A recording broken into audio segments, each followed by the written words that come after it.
Radhe Radhe everyone, आप सभी का बहुत बहुत स्वागत है। एकादशी कब है? सबसे पहले मैं आपको बता दूं, भादो महीने की शुक्ल पक्ष की एकादशी को कहते हैं परिवर्तन एकादशी। इस दिन कहते हैं कि भगवान जो है ना अपनी करवट बदलते हैं, तो इसे परिवर्तन एकादशी कहा जाता है। 25 और 26 तारीख को एकादशी है, मतलब इस बार 2 एकादशियाँ पड़ने वाली हैं, सोमवार के दिन और मंगलवार के दिन। अब आप जिस तरह की एकादशी रखते हैं, जैसा आपने शुरू से रखा है, मतलब पहले वाली, काफ़ी सारे लोग पहले वाली एकादशी रखते हैं, काफ़ी सारे लोग जो द्वादशी के दिन एकादशी पड़ती है, द्वादशी एकादशी एक ही दिन पड़ जाती है, वो लोग उस हिसाब से रखते हैं। तो आपने जिस तरह से रखी हो, जैसी आप परंपरा निभाते चले आ रहे हो, उस हिसाब से करें। सबका अपना अपना मत होता है। हम कौन सी एकादशी करते हैं, तो पंडित जी हमेशा द्वादशी में जो एकादशी पड़ती है उस हिसाब से करते हैं, अपने आश्रम के नियमों के अनुसार रहते हैं। तो अपने हिसाब से आप डिसाइड कीजिए कि आप कौन सी एकादशी करना चाहते हैं। तो ये मैंने आपके ऊपर छोड़ रखा है। इसके बाद एकादशी पर आपको किस तरह से पूजा करनी है, सबसे पहले अपने घर के लड्डू गोपाल को आपको स्नान करवाना है। एकादशी के दिन पंचामृत का आप ज़रूर यूज़ कीजिए। अगर घर में पंचामृत नहीं है तो आप गंधोदक स्नान भी लड्डू गोपाल को करवा सकते हैं। लड्डू गोपाल को इसलिए मैंने स्नान करवाने के लिए बोला कि अधिकांश घरों में लड्डू गोपाल आपको मिल ही जाएंगे।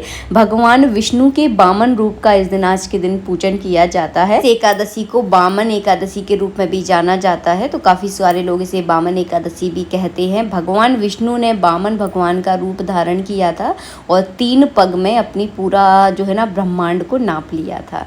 तो इसकी कथा तो वैसे आपने सुनी होगी।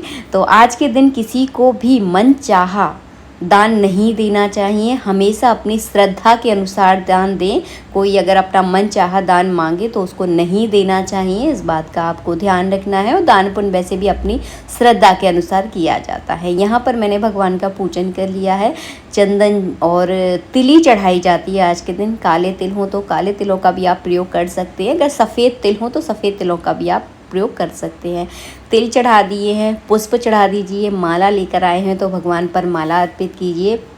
एकादशी के दिन हमेशा सुबह के दिन पूजा की जाती है। सुबह आप जल्दी स्नान करें जिस दिन एकादशी हो, और अपने ठाकुर जी को स्नान करवाएं। यानी भगवान विष्णु के जो भी रूप आपके घर के मंदिर में विराजमान है उनको ही आपको स्नान कराना है।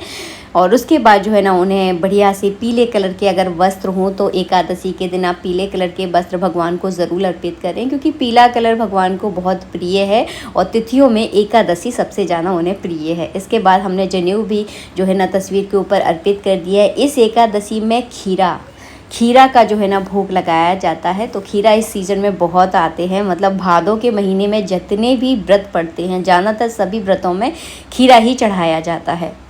तो ये मौसम की चीज़ है, इस व्रत में खीरा ही खाया जाता है, खीरे का ही आपको दान करना है। इसके बाद मैंने एक पान का पत्ता ले लिया है। पान के पत्ते के ऊपर 5 तरह की मेवा रख लीजिए, मिश्री है तो मिश्री रख लीजिए, लौंग इलायची रखकर भगवान को इस तरह से अर्पित कर दीजिए। भोग लगाने के बाद आपको जल का आचमन करवाना है। यानी जब किसी को भोजन दिया जाता है, मतलब फलाहार भी करवाओ या कुछ खिलाओ, तो उसके बाद जो है ना जल जरूर पिलवाया जाता है। तो जल रखना बिल्कुल ना भूलें, और जल में एक तुलसी का पत्ता आप ज़रूर डाल दीजिएगा। इसके बाद पढ़ी जाती है एकादशी के व्रत की कथा।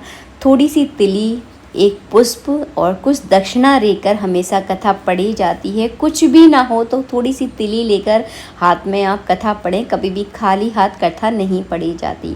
कथा पढ़ने के बाद जो आपके हाथ की तिली है वो भगवान पर अर्पित कर दीजिए। तुलसी का पत्ता अगर है आपके पास, तुलसी दल मतलब जिसे कहा जाता है, उसे आप हाथ में ज़रूर रखिएगा। इसके बाद मैं यहाँ पर तिली और तुलसी दल से जो है ना भगवान का अर्चन यहाँ पर कर रही हूँ।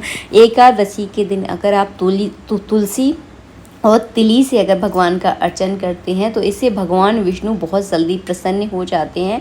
विष्णु सहस्त्र नाम के नामों से आप अर्चन कर सकते हैं, आप चाहें तो गोपाल सहस्त्र नाम से भी अर्चन कर सकते हैं।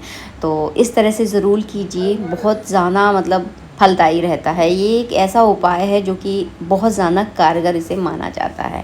इसके बाद आपको आरती करनी है। जब आरती का टाइम हो जाए तो अपने पूरे घर वालों को अपने पास बुला लीजिएगा और सब मिलकर आरती कीजिएगा।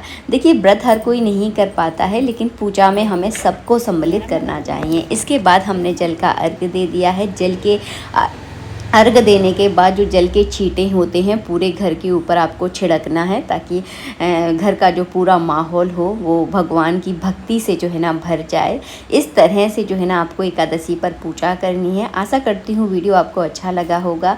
कहीं कोई चीज़ समझ में नहीं आई है तो नीचे कमेंट बॉक्स में मुझे कमेंट कर दे, वहाँ पर मैं आपको रिप्लाई ज़रूर करूँगी।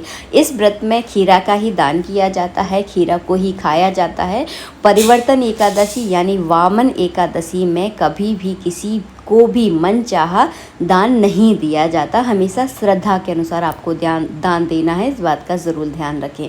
जय श्री राधे मित्रों, राधे राधे।